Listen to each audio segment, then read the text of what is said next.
7ویں چیز، بچوں کی تربیت کے وقت اپنے اصولوں پہ کاربند رہنا، یعنی جو آپ پرنسپلز بنائیں پھر آپ خود ان پر قائم رہیں، یعنی خود ہی اصول بنائیں خود ہی توڑ دیں۔ نمبر 8، بچوں کے لیے ایسی حدود متعین کرنا جن پہ پختگی سے قائم رہا جا سکے، یعنی ایسے اصول بنائیں جن پہ آپ چل بھی سکیں، ایسے گول نہ سیٹ کریں کہ آپ خود بھی ان کو اچیو نہ کر سکیں، ان ریئلسٹک گولز نہ ہوں۔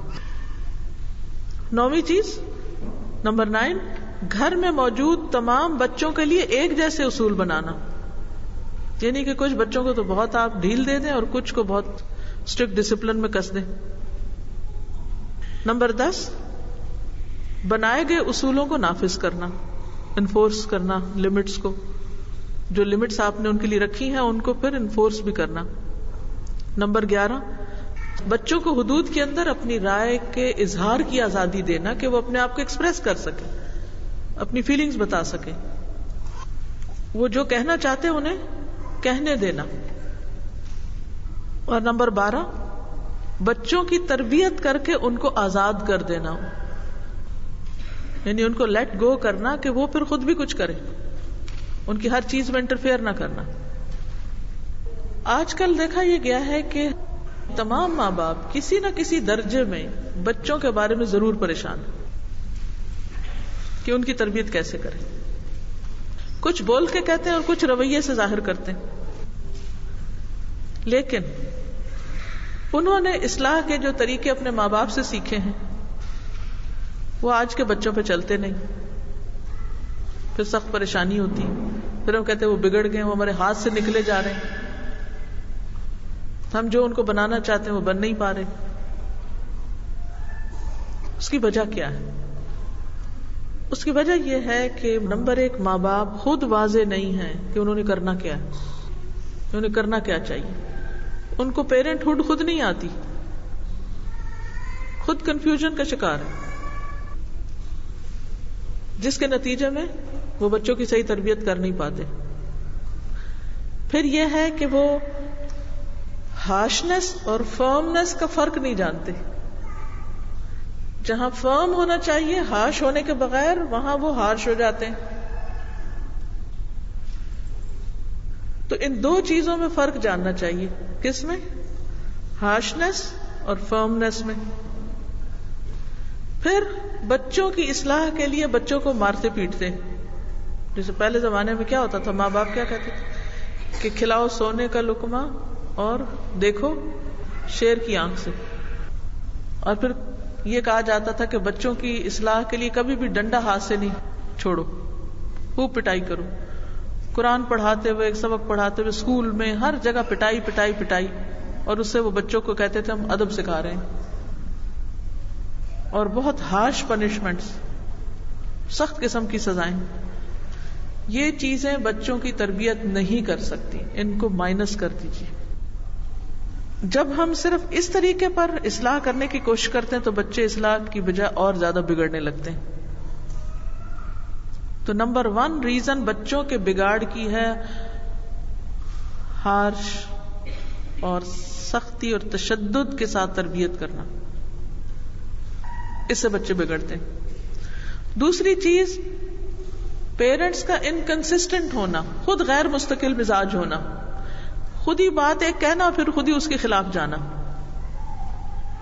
تیسری بات، بچوں پہ دھیان نہ دینا، وہ کیا کر رہے کیا نہیں کر رہے، انہیں آزاد چھوڑے ہوا، کہاں جا رہے ہیں، کہاں سے آ رہے ہیں، کیا کر کے آئے ہیں، کیا کرنے جا رہے ہیں، کوئی پتہ نہیں۔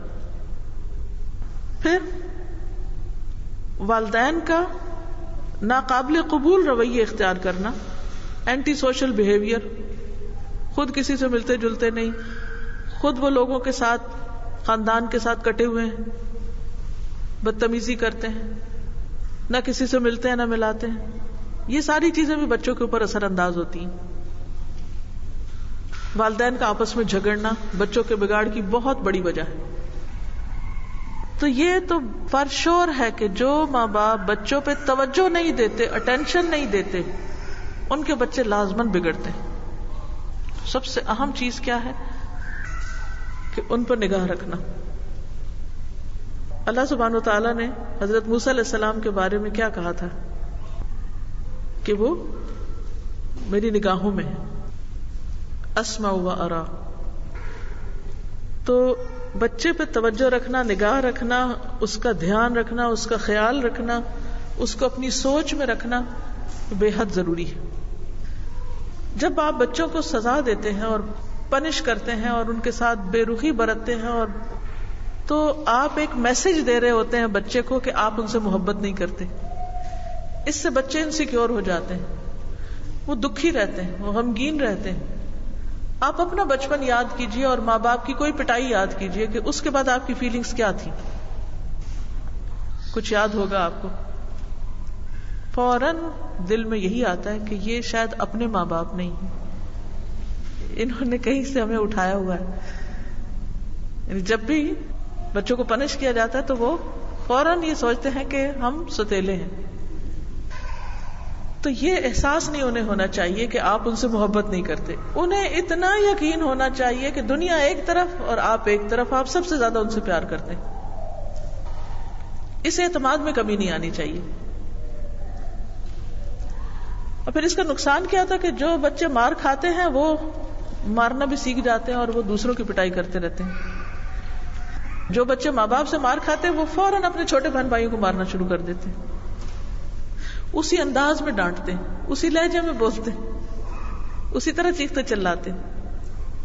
تو اس لیے اپنے ہی ایکشنز کے بارے میں ہمیں واچفل ہونا ہوگا، کیونکہ جن بچوں کو مار پڑتی ہے ان کے اندر ایک غصہ اور ایک انتقامی جذبات پیدا ہوتے ہیں. ریلیشن شپ خراب ہو جاتے ہیں، بعض اوقات تو بالکل ہی بریک ہو جاتے ہیں، بعض اوقات بہت ویک ہو جاتے ہیں، کوئی ریلیشن شپ ہوتا ہی نہیں، کوئی تعلق نہیں ہوتا. یہ یاد رکھیے کہ بچے پیدائشی طور پہ بدتمیز نہیں ہوتے، وہ بدتمیزی لے کے پیدا نہیں ہوتے، انہیں ہم بدتمیز بناتے ہیں. مثلا ہم اگر ایک خاتون کی حیثیت میں اگر اپنے شوہر سے بیوی بدتمیزی کر رہی ہے، شوہر کی ماں کے ساتھ بدتمیزی سے پیش آ رہی ہے، اپنے سسر کے ساتھ بدتمیزی کر رہی ہے، نوکر کے ساتھ بدتمیزی کر رہے ہیں، یہ سب کچھ کون دیکھ رہا ہے ہمیں؟ اور سب سے زیادہ مشاہدہ کس کا تیز ہوتا ہے؟ بچوں کا. پھر وہ کیا سیکھ لیتے ہیں؟ بدتمیزی، بد زبانی، بد اخلاقی، منہ پھٹ ہونا، بدتمیزی سے جواب دینا، کیونکہ انہوں نے ہمیں یہی کچھ کرتے دیکھا ہے. پھر ہم جب طاقت کے زور پر بچوں سے کچھ منوانے کی کوشش کرتے ہیں تو دراصل ہم ان کو میسج دے رہے ہوتے ہیں کہ ہر کام طاقت سے نکلوایا جا سکتا ہے، اور پھر وہ بھی وہی طاقت آزمانے لگتے ہیں. ان سب باتوں کا اصل میں نقصان یہ ہے کہ ہم جو طاقت کے بلبوتے پر بچوں کو تربیت دینے کی کوشش کرتے ہیں یا سمجھانے کی، تو وہ وقتی طور پر تو دب جاتے ہیں، چپ ہو جاتے ہیں. مثلا وہ بات نہیں مان رہے تو آپ نے ان کو بہت شور مچا کے ہنگامہ کھڑا کر کے ایک بات سمجھائی، وقتی طور پہ وہ سہم گئے، چپ ہو گئے، چھوڑ دیا انہوں نے وہ کام. اچھا پھر تھوڑی دیر کے بعد پھر کیا کرتے ہیں؟ دوبارہ وہی کرنے لگتے ہیں، جا کے پھر مار کھاتے ہیں، پھر چپ کر جاتے ہیں، پھر وہی کرنے لگتے ہیں. پھر آپ کیا کہتے ہیں؟ یہ تو مار کھا کھا کے ڈھیٹ ہو گئے ہیں، ان کو تو اثر نہیں. بات یہ ہے کہ انہیں سمجھ ہی نہیں آئی کہ وہ کیوں مار پڑ رہی ہے ان کو، کیونکہ ہم نے کوئی چیز دیکھی، ہمیں وہ پسند نہیں اور ہم کو غصہ آ گیا. ہم نے بچے کو ایکسپلین نہیں کیا کہ ہمیں غصہ کیوں آیا اس وقت، فوراً ریئیکشن ظاہر کر دیا، چیخنا چلانا شروع کر دیا، چیز توڑ پھوڑ شروع کر دی. وہ بچہ پریشان ہے کہ پتہ نہیں ہوا کیا ہے، اسے سمجھ ہی نہیں آئی. اور پھر نتیجہ کیا ہوگا؟ وہ پھر دوبارہ وہی حرکت کرے گا، پھر آپ غصے میں آ جائیں گے. تو وہ کمیونیکیشن گیپ ہے، آپ نے اسے ایک سمجھایا ہی نہیں، ایکسپلین ہی نہیں کیا. اب مثلاً کیا ہوتا ہے کہ آپ کو رات کا کھانا کھانا ہے یا کچن سمیٹنا ہے اور بچوں کو آپ بلا رہے ہیں کھانا کھا لو، کھانا کھا لو، نہیں کھا رہا. اب آپ کو غصہ آ جاتا ہے، آپ کہتے ہیں کہ تم وقت پہ کھانا نہیں کھاتے، تم ایسا نہیں کرتے، ویسا نہیں کرتے، جو اگلی پچھلی ساری کسر نکال دیتے ہیں، پورے دن کے جو تھکے ہوتے ہیں وہ سب نکال دیتے ہیں. لیکن اگر اس کے بجائے آپ صرف اتنا کہہ دیں کہ دیکھو تمہارے لیٹ کھانا کھانے کی وجہ سے میرے اتنے گھنٹے ضائع ہو جاتے ہیں، یا مجھے اتنی دیر کچن میں رہنا پڑتا ہے، یا میں فلاں کام مکمل نہیں کر پاتی، تو آپ دیکھیں گے اس کا اثر بالکل ایک اور طرح ہوگا بچے کے اوپر. اچھا میری وجہ سے میری ماں کو تکلیف ہو رہی ہے، پھر اس کا ری ایکشن اور طرح ہوگا. لیکن اگر آپ نے اس کو بتایا نہیں کہ آپ کو کیا تکلیف ہو رہی ہے اور آپ صرف چلا رہے ہیں، تو اس سے اصلاح نہیں ہوگی. پھر اسی طرح بعض اوقات بچوں کے ذہن میں کچھ سوال ہوتے ہیں، کچھ ایسی باتیں ہوتی ہیں، کچھ کمپلینٹس ہوتی ہیں، کچھ چیزیں جو ان کو پسند نہیں ہوتی. تو اگر آپ اس وقت انہیں یہ کہہ دیں کہ یہ سب کچھ لکھ لیں، لکھنے کی عادت ڈالیں، جو بات آپ کو بول کے نہیں کہہ سکتے وہ کہیں کہ لکھ کر دے دو. میں نے ابھی تک اپنے بچوں کے بہت خط سنبھالے ہوئے ہیں. میں ان کو کہتی تھی کہ اچھا جو کہہ نہیں سکتے لکھ دو، مجھے جو دل میں ہے لکھ دو. اور لمبے لمبے خط لکھتی تھی. اور اس لکھنے کا فائدہ کیا ہوتا ہے کہ وہ لکھتے لکھتے اپنا دل بھی ہلکا ہو جاتا ہے، اور بغیر انٹرپشن کے ہم اپنی بات کنوے کر لیتے ہیں. ورنہ جب کسی کو سنانے لگتے ہیں نا، ابھی ہمارا جملہ منہ پہ ہوتا ہے وہ آگے سے کاٹ دیتے ہیں، نہیں نہیں نہیں یہ تم غلط سوچ رہے ہو، پھر وہ اٹھ کے چلے جاتے ہیں. آپ نے سننا ہی نہیں. اب ان کے بھی دل کے دل میں رہ گئی اور ہمارا بھی مزاج خراب ہو گیا، بات گڑبڑ ہو گئی. اس لیے بہت ضروری ہے کہ ہم اپنے رویوں پر غور کریں. تو اس ہفتے میں جو اہم ترین کام آپ کو کرنا ہے بچوں کے ساتھ، وہ ہے محبت، شفقت، کیئر، کنسرن. یاد رکھیے محبت دل میں رکھنے والی چیز نہیں، کیونکہ ہم اکثر کہتے ہیں آپ کو میں اپنا دل کھول کے نہیں دکھا سکتی کہ اس میں کتنی محبت ہے، لیکن کسی رویے سے ظاہر نہیں ہوتی. تو محبت اظہار کرنے کی چیز ہے کہ آپ بچے کو بتائیں کہ میں آپ سے پیار کرتی ہوں. نبی صلی اللہ علیہ وسلم کی مجلس میں ایک شخص بیٹھا ہوا تھا، تو وہاں سے ایک آدمی کا گزر ہوا. بیٹھے ہوئے لوگوں میں سے کسی نے کہا یا رسول اللہ صلی اللہ علیہ وسلم میں اس شخص سے بہت محبت کرتا ہوں. آپ نے فرمایا کیا تم نے اسے بتایا؟ اس نے کہا نہیں. فرمایا اٹھو اور جاؤ اس کو بتا کے آؤ. ہم سب کو بچوں سے محبت ہے، لیکن کتنے بچوں نے ماں کی زبان سے یہ سنا کہ بیٹا مجھے تم سے بہت محبت ہے. ہم ڈر کے مارے کیوں نہیں بتاتے کہ اگر انہیں پتا چل گیا نا تو انہوں نے ہماری بات نہیں سننی، انہوں نے سے بگڑ جائیں گے. نہیں، اٹھیے اور ان کو بتائیے. بتائیں گے جا کے؟ بہت مشکل کام، عادت ہی نہیں ہے بتانے کی. یہ ایک بہت بڑی غلطی ہے جو ہم بچپن سے کرتے ہیں بچوں کے ساتھ. اور بچے بےچارے چند لفظ سننے کو ترستے رہتے ہیں اور سوچتے رہتے ہیں کہ واقعی ہماری ماں کو ہم سے محبت ہے. جتنی چاہے محبت کریں، لیکن جب تک بول کے نہیں بتائیں گے بات نہیں بنے گی. پھر یہ کہ جس سے محبت کی جائے اس کے لیے اللہ کی محبت بھی مانگے کہ اللہ تعالیٰ میں اس سے محبت کرتا ہوں، تو بھی اس سے محبت کر. نبی صلی اللہ علیہ وسلم اسامہ بن زید اور حسن کو پکڑ کے یہ دعا کرتے تھے، اللہم انی احبہما فاحبہما. اللہ مجھے ان دونوں سے پیار ہے، تو بھی ان سے پیار کر. کبھی ہم نے مانگا اپنے بچوں کے لیے محبت؟ کبھی نہیں مانگتے. صرف ڈانٹنا آتا ہے، پیار کرنا نہیں آتا. تو بچے تو پیار کے ہوتے ہیں. پھر محبت بڑھانے کی دعا کریں. بعض اوقات ہوتا ہے نا بچے تنگ کرتے تو بس ہمارے دل سے اتر جاتے ہیں، ہم کہتے بس ہوپ لیس کیس، کچھ نہیں لگتے تم ہمارے، نکل جاؤ یہاں سے.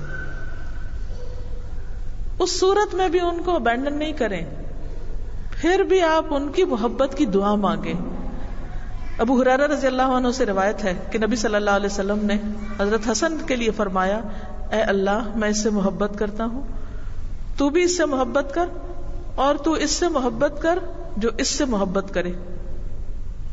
یعنی جو حسن سے محبت کرے تو بھی اس سے محبت کر. یعنی اضافہ ہو محبتوں میں، محبتوں کی فضا عام ہو. حضرت انس کہتے ہیں کہ میں نے اللہ کے رسول صلی اللہ علیہ وسلم سے بڑھ کر کسی کو بچوں پر شفقت کرتے ہوئے نہیں دیکھا. محبت کے بعد دوسری چیز میں نے کیا بتائی تھی؟ کیا کرنا؟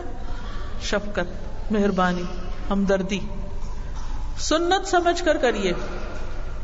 ہم کیا کہتے ہیں کہ شیر کی آنکھ سے بس دیکھتے رہو، تربیت ہو جائے گی. ان کو دہلائے رکھو، ان کو ڈرائے رکھو، کانپتے رہے ہمیں دیکھ کے. یہ کیا ہے تربیت؟ اس محاورے کو نکال دیجئے. یہ نہیں چلے گا. یہ سنت سے ثابت کوئی نہیں ہے چیر کی آنکھ سے دیکھنا. ٹھیک ہے کسی وقت تو آپ کوئی بدتمیزی کر رہے ہو تو منہ سے بولنے کی بجائے آنکھ سے دیکھ کے روک دیں, لیکن ہر وقت اس طرح نہ دیکھیں. اب کہتے ہیں کہ نہیں باپ کا روب ہونا چاہیے اور اس کو تو خون خوار نگاہوں سے ہی دیکھتے رہنا چاہیے. نہیں, نبی صلی اللہ علیہ وسلم مرد ہیں اور باپ ہیں, نانا ہیں, وہ بچوں کے ساتھ شفقت سے پیش آ رہے ہیں. اور پھر محبت کے مختلف انداز ہیں نا, جس میں اچھا نام رکھنا بھی محبت کی علامت ہے. جب حضرت حسن کی پیدائش ہوئی تو حضور صلی اللہ علیہ وسلم تشریف لائے اور فرمایا مجھے میرا بیٹا دکھاؤ, تم نے اس کا نام کیا رکھا ہے؟ تو حضرت علی کہتے ہیں میں نے اس کا نام حرب رکھا ہے. فرمایا نہیں, اس کا نام حسن ہے.